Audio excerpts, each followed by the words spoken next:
Bueno, ¿en qué momento vas a utilizar la colchicina?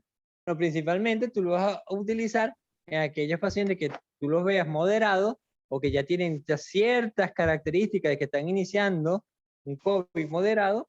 Tú lo puedes iniciar en el momento en que llegan al consultorio y que obviamente no tenga alguna de las contraindicaciones como alguna trombocitopenia o algún daño hepático o falla hepática. Sin embargo, tú te vas a las órdenes, o si te acuerdas de las órdenes médicas que yo pasé al comienzo, entonces te darás cuenta que ahí no hay colchicina. Entonces, por lo tanto, un paciente leve no tiene ninguna indicación de colchicina. Entonces, y ahora sí ya no falta tanto, vamos a hablar del otro antiviral que se indica en el COVID, que es el Remdesivir. Tenemos que el Remdesivir es un profármaco de nucleótidos de adenosina que se distribuye en las células donde se metaboliza para formar un metabolito nucleócido trifosfato farmacológicamente activo. El Remdesivir tenemos que es una droga que es muy inteligente porque ella crea metabolitos falsos de la adenosina y cuando el virus se va a replicar, él necesita en su ARN que el ARN vaya captando moléculas de adenosina para crear las copias. El que hace, crea estas copias falsas de adenosina y cuando el virus agarra estas copias falsas de adenosina para replicarse, el virus obviamente va a crear unos viriones, unos virus hijos, que van a estar, por decirlo coloquialmente, van a estar dañados. Entonces no van a ejercer la función del virus como lo hizo el virus madre. Entonces, como le dije, actúa como un análogo del trifosfato de adenosina y compite con el sustrato ATP natural para la incorporación en las cadenas de ARN naciente. Como les expliqué, al incorporar esta molécula que es inactiva, crea unos viriones, unos virus hijos defectuosos.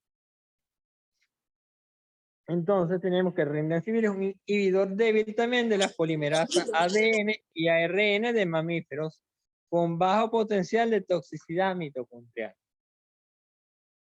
Es decir, este efecto no tiene un efecto dañino como tal en el organismo, en las células humanas. ¿Qué pasa con el Remdesivir? El Remdesivir también tiene ciertas contraindicaciones y también tiene ciertas condiciones que nosotros debemos estar pendientes para su uso. ¿Qué es lo principal que nosotros debemos estar pendientes del paciente? De la frecuencia cardíaca, del ritmo cardíaco que tenga el paciente, porque se ha descrito que muchos pacientes con la administración del Remdesivir han llegado a presentar bradicardias, incluyendo algunos bradicardias severas. Entonces, imagínense por lo menos ustedes esos pacientes que tenían Remdesivir y que llegaron a utilizar cloroquina, más acitromicina, más la hipoxia que generaba el virus. Obviamente iban a generar una arritmia cardíaca que iba a ser fatal. Entonces, ¿qué pasa con el Remdesivir? Debemos estar pendientes también de las enzimas hepáticas, porque él tiene metabolismo hepático. Al tener metabolismo hepático, en cualquier momento puede producir, en cualquier momento usándose, puede producir alguna elevación del mismo y causar una inflamación hepática y aumento de las enzimas hepáticas. Hay que estar pendiente también de la función renal, porque tienes que renal. En cuanto a la función renal, igual que el favipiravir, se indica principalmente en pacientes que tengan una función renal mayor a 30 ml minutos. Entonces, ¿cómo nosotros vamos a utilizar el Remdesivir? El Remdesivir lo vamos a utilizar con una dosis inicial de 200 miligramos endovenoso orden día a pasar lento y lento en 1 hora y de mantenimiento 100 miligramos endovenoso orden día por 4 días hasta tener un total de 600 miligramos. Sin embargo, hay nuevos estudios y nuevas recomendaciones de que si es un paciente que está con un COVID grave, se puede alargar la dosis del Remdesivir hasta 10 a 14 días. obviamente vigilando aún más las enzimas hepáticas y la frecuencia cardíaca del paciente. Entonces, importante, sobre todo de los antivirales, que se tienen que utilizar por mínimo en un COVID moderado.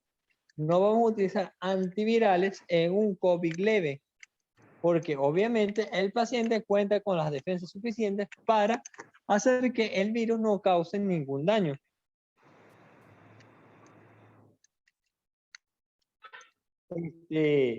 Y viene la parte final de los antibióticos. ¿Cuándo nosotros vamos a utilizar antibióticos y cuándo no? Tenemos que primeramente hay que ver qué antibióticos vamos a usar. Hay que utilizar antibióticos que tengan efecto sobre el pulmón, que tengan mayor absorción pulmonar.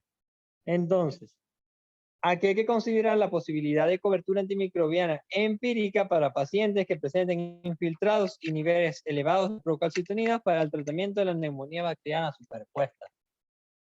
Si ustedes tienen un paciente de bajos recursos que no pueda realizarse una procalcitonina, es que bueno, dependiendo del país en donde estén, van a variar los precios y obviamente dependiendo de la calidad de vida que tenga el paciente, nosotros también podemos utilizar como médicos la semiología y un estudio de imagen fácil como una rayos X, donde nos podemos empíricamente y viendo las condiciones del paciente decidir si vamos a utilizar antibiótico-terapia o no.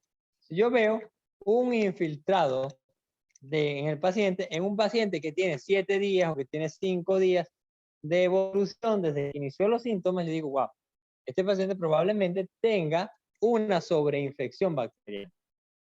Por lo tanto, me voy a arriesgar a utilizar un antibiótico. Lo ideal es que el paciente tenga una procalcitonina elevada o un cultivo que nos indique que hay presencia de un foco infeccioso para poder utilizar el antibiótico. Que hay que tener en cuenta también ciertos parámetros en los pacientes, como lo dije al comienzo. Los pacientes que tienen miastenia no podemos utilizar quinolona. Ese es uno. Los pacientes que tienen alguna alteración cardíaca no podemos utilizar quinolona porque alargan el QT también y pueden producirnos hasta shock cardiogénico. La acitromicina, como dije anteriormente, a pesar de que tiene muy buen efecto en pulmón, alarga el QT. Esos son los principales que nosotros debemos vigilar. Hay combinaciones que ustedes van a ver de ceftriaxona y levofloxacina. A pesar de que las ceftriaxona y la levofloxacina prácticamente cubren lo mismo, vamos a tener que hay estudios donde a bacterias que son resistentes, bacterias comunes, vamos a poder utilizar la combinación de ceftriaxona y levofloxacina para disminuir la resistencia bacteriana del germen. Sin embargo, mi recomendación es utilizar un solo antibiótico, a menos que tengamos el cultivo de que no pues, indica que el paciente tenga algún tipo de resistencia. Sin embargo, si tenemos un cultivo, obviamente dentro del cultivo está el antibiograma, y que en el antibiograma nosotros vamos a poder elegir qué antibiótico terapia dar de acuerdo al mismo, a su resistencia y su sensibilidad. Como dice aquí, hay que obtener cultivo antes del inicio de antibiótico terapia. Y bueno, considerar la suspensión del antibiótico una vez la procalcitonina esté negativa o estén con valores menores a 0,2 o 0,25. Hay que tener en cuenta que en pacientes de la comunidad considerar cobertura de gérmenes meticinos resistentes y lo que es el Streptococcus pneumoniae, donde podemos utilizar la doxiciclina, la vancomicina, ceftriaxona, ceftarolina y bueno, y obviamente consultar la identificación. Es decir, cuando se consulta la identificación es asegurarnos de que sea el agente causal, ese agente causal, el sea ese agente causal para poder utilizar la antibiótico-terapia adecuada. Hay que considerar antibiótico-terapia intravenosa si el nivel de procalcitonina se eleva por encima de 0.5 nanogramos. Y si nosotros vemos infiltrados densos, obviamente en la rayos X. Bueno, podemos verlo también en la tomografía. Bueno, y para pacientes que estén en hogares de ancianos, hay que tener en cuenta que pueden ser infecciones nosocomiales. Bueno, en este caso no serían tanto nosocomiales, sino este es un tipo de neumonía que se llama asociada a cuidados médicos, donde incluyen también a los pacientes que están en cuidado en casas hogares y eso. Aquí, bueno, hay que también tener en cuenta que puede haber una infección por pseudomonas y puede también estar algunos bacilos gram negativos entéricos, donde podemos considerar el uso de vancomicina y cefepime. Entonces, hay que recordar esto. Hay fuertes recomendaciones contra el uso de la hidroxicloroquina, lopinavir, ritonavir. Esos eran medicamentos que anteriormente se usaban para tratar el COVID y debido, en cuanto a la hidroxicloroquina, debido a que no se encontró que haya una mejoría posterior a su uso, ya se dejó de usar. Y más bien que los efectos secundarios sobrepasaban, era más el riesgo que el beneficio del mismo. Y el lopinavir ritonavir, que era lo que con un nombre comercial se conoce como Caletra, se ha descubierto que no tiene significancia en cuanto a la inhibición del virus. Hay que tener en cuenta también que hay una recomendación fuerte para el uso de corticosteroides en pacientes que tienen COVID grave o crítico, y sin embargo hay una recomendación condicional contra los esteroides en pacientes con COVID no grave, es decir, leve o leve moderado, y una recomendación condicional para el remdesivir en pacientes hospitalizados.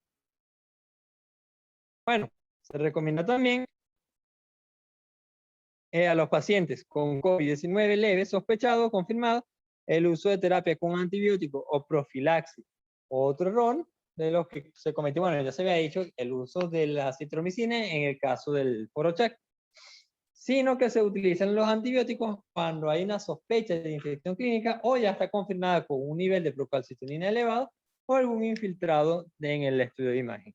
Y recomendamos a los pacientes con COVID-19 grave o sospechado o confirmado el uso de antimicrobianos empíricos para tratar la posible sobreinfección que tenga el paciente.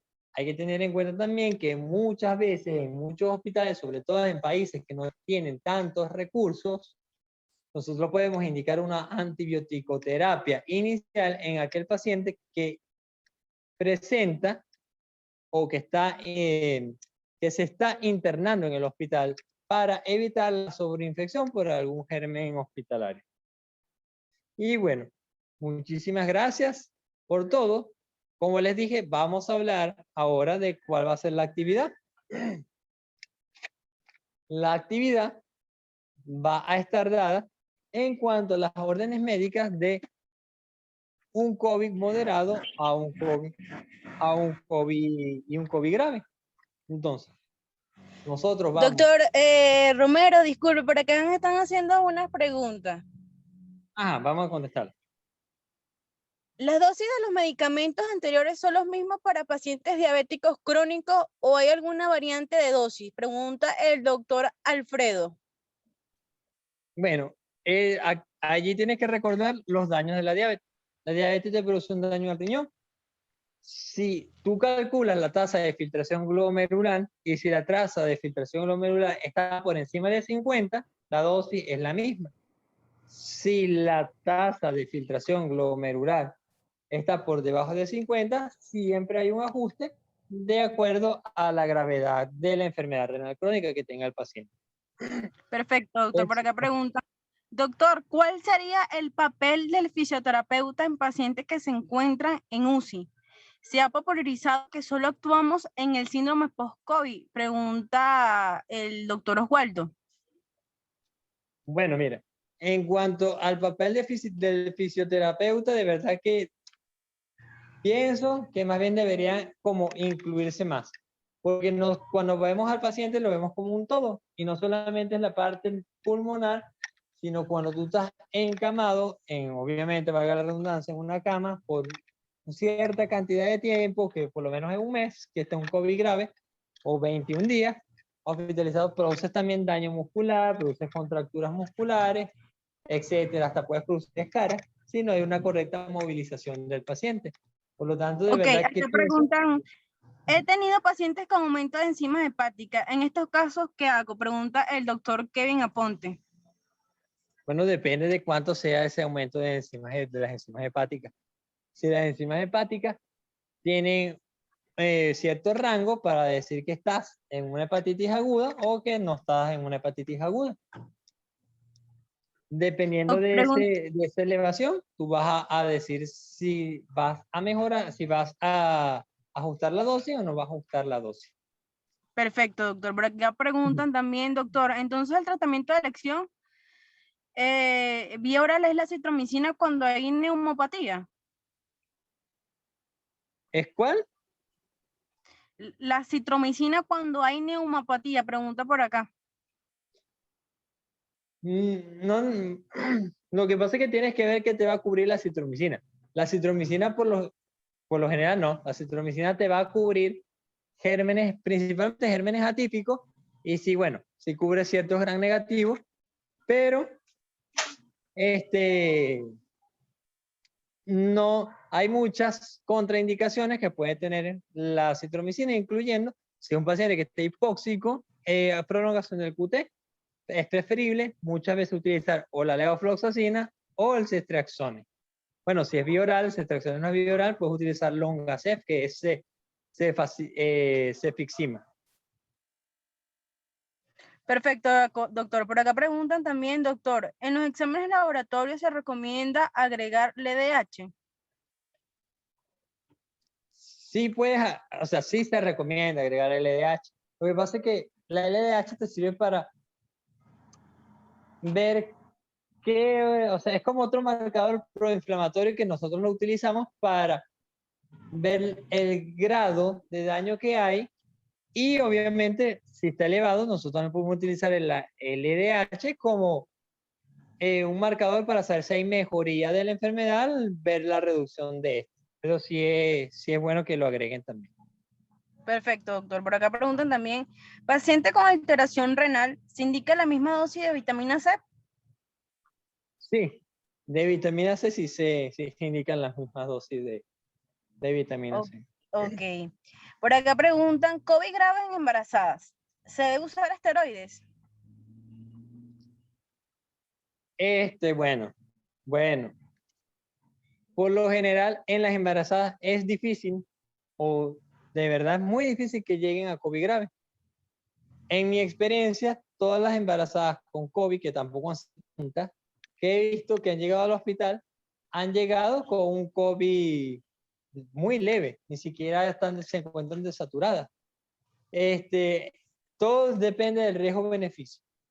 El esteroide no está contraindicado en el embarazo, de hecho, ahí a la semana 28 se coloca, la semana 28 a la semana 32, puedes colocarlo, puedes hacer la maduración pulmonar con esteroides, así que en caso de riesgo-beneficio se tiene que usar esteroides. Perfecto, doctor. Por acá preguntan, ¿igual las vitaminas son indicadas en pacientes con COVID moderados? Sí, las vitaminas siempre son indicadas hasta con el COVID leve, porque te va a reforzar el sistema inmune y va a evitar lo que es que se liberen citoquinas que te pueden agravar el COVID.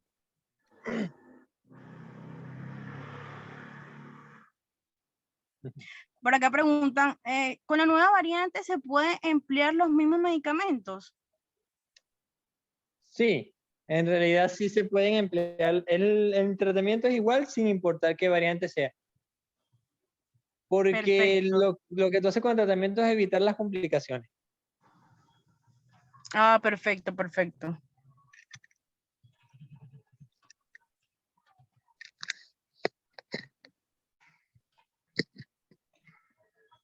Bueno, doctor, damos por finalizar esta clase. Muchísimas gracias por impartir todos sus conocimientos sobre farmacología en pacientes con COVID. Excelente ponencia. Acá los participantes lo están felicitando, doctor Romero. Ok, gracias. Me gustó muchísimo, que excelente, de verdad que súper agradecido. Muchísimas gracias, doctor. Están agradecidos por impartir todos sus conocimientos sobre este tema tan relevante sobre lo que es la farmacología, cómo implementar cada tratamiento en dependencia del paciente, doctor Romero. Bueno, me alegra mucho que les haya gustado todas las clases. Los dejo con el doctor Romero para finalizar la misma. Bueno, muchachos, de verdad que para mí es un honor darle las clases, formar parte de este diplomado. Estamos siempre a la orden para aclarar dudas, para ayudarlos. A mí de verdad me gusta mucho dar clases. Voy a seguir dando farmacología ahorita, apenas termine la jefatura de residencia allá, en mi hospital, porque yo soy el jefe residente. Y bueno, una vez termine eso, volveré otra vez a mis clases de farmacología. Les tengo que decirles que hay una actividad. La actividad va a ser en lo que son las órdenes. Ustedes van a realizar las órdenes médicas según lo aprendido en clase para un COVID moderado, o sea, ya está hospitalizado, y un COVID grave que está hospitalizado. Obviamente, esto es una actividad que más que para dar una puntuación, es para ver qué errores ustedes puedan tener y cómo vamos a corregir esos errores. En cuanto a la actividad que vamos a realizar para el caso, para esta